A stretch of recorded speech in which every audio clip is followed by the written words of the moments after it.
Uh, Good morning, everyone, and welcome to this episode. And I'm going to just build up to answer some questions from the previous one, but this is going to be based on how to catch the low of the day and the high of the day as well. So there are two things that I'll be expositioning in this model, and hopefully this can help you get to be profitable. I'm planning to remove some of those videos though because I'll make them premium. But that notwithstanding, I think it is the right thing to share this because you don't need to have scattered knowledge of something. Just go full way. I believe in full measures. So I'm going to go full measure and give this to you. Now, I'm a fan of engulfing candles, and for a good reason. And one of those reasons is this. Every time I break down an engulfing candle, I'll always find something that resonates with the model that I trade. I'll always find an inversion of one candle CISD or one candle CISD itself. It does happen in all of these engulfing candles I take. Now I want to quickly head to how to catch the low of the day. I'm using MT5, the oldest but still the best and the finest. So once an engulfing candle has formed and you want to consider an engulfing candle only when you see liquidity above it. And one way of looking at the liquidity above engulfing candle is one, if there is a fair value gap formed above it, or simply the high of an engulfing candle. And that's the reason why I like engulfing candles, because if you had no idea what fair value gaps are, you definitely would do with the high of this or this candle as your next level of liquidity.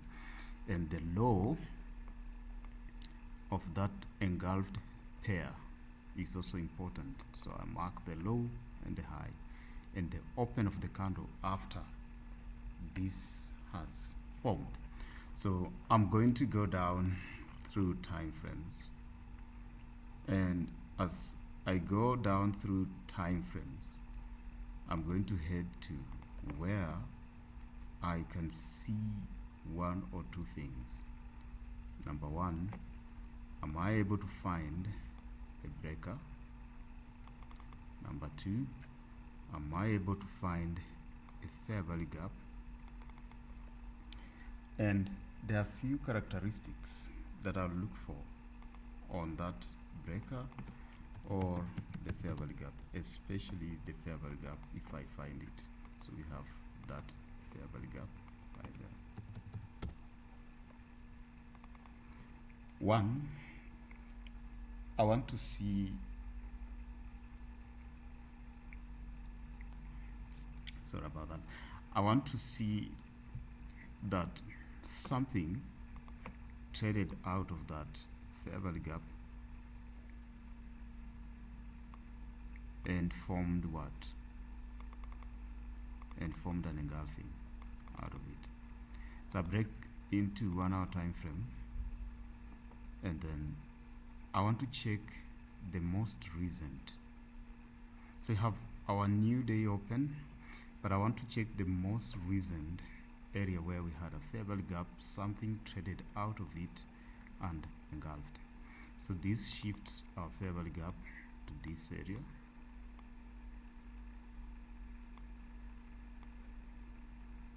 Right here. Now, did we have something trade out of it? Yes. Did it engulf? Yes. So that one is, to me, the order block that I want to consider. So if my liquidity is this fair value gap on the daily time frame, or the high of this day, or simply this blue line, which is the high of this engulfed pair. I'm looking for price to open, trade lower, and as soon as it hits this order block, in my book, you might have a different definition of that, but in my book, that is what I consider the order block.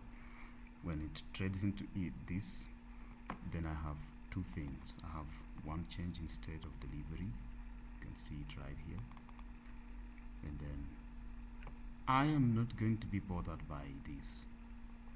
This is all noise because we are headed here. So I'll sit through this, maybe take a partial, and find another entry again here, and pursue this high all the way here. This is where you want to eventually be closing that trade from, and it's fairly easy to hold that.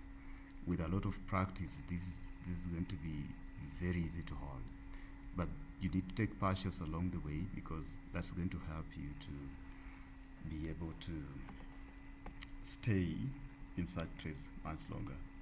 Now I'm looking at gold.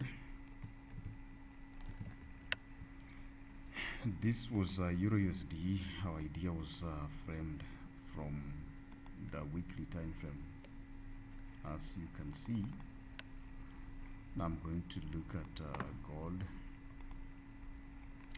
and I'm heading to the weekly time frame. I want to pick at random this, or even this, or even this. Let me pick this being the most recent.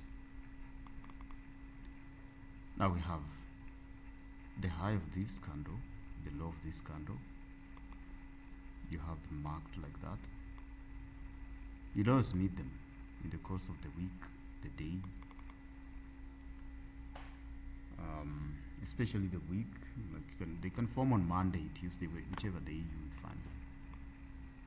So we mark the open of the new week. So this high is my drawn liquidity and this low as well. If this one has to continue lower, then I'm assuming they want to come for this and then come for this. But as it stands, this having been a one candle change in state of delivery, I want to look for this high as the drawn liquidity. So back to digging that hole again. So we go to the daily, and we have this price action making high highs, then H4 time frame.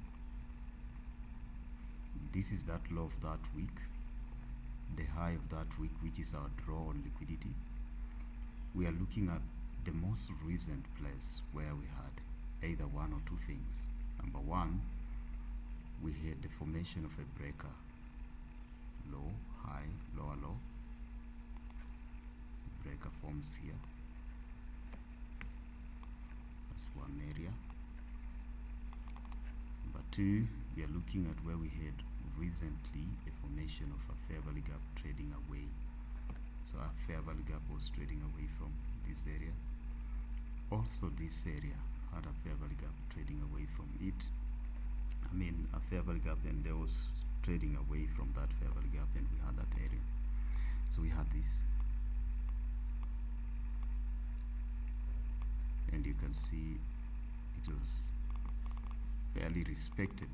Price opened, drove into it, and quickly reached this area of, this is another area of imbalance, and then it reacted because of being a bearish unicorn. So you need to have this kind of knowledge too, so you can take your partial stay as you wait for price to react on a fair value gap like this one. Why a fair value gap like this one, not cherry picked? Why?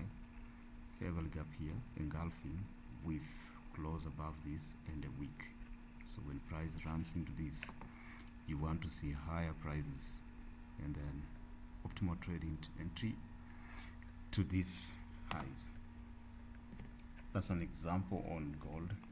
They are not always going to be perfect, but they are going to work once you get a feel of that. Let's look at another example from the daily time frame. This is a very nice order block of fair value gap engulfing above it. Very nice order block.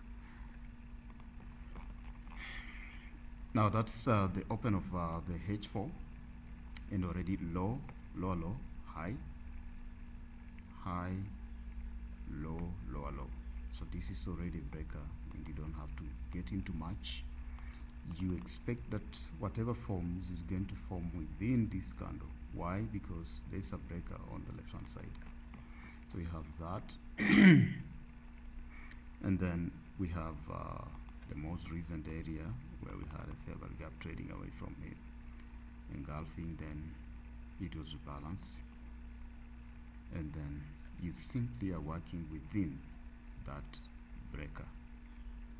So once price touches that, because it is a H4 breaker, chances are high this H4 breaker will be more respected than when you had a H1 breaker like this one.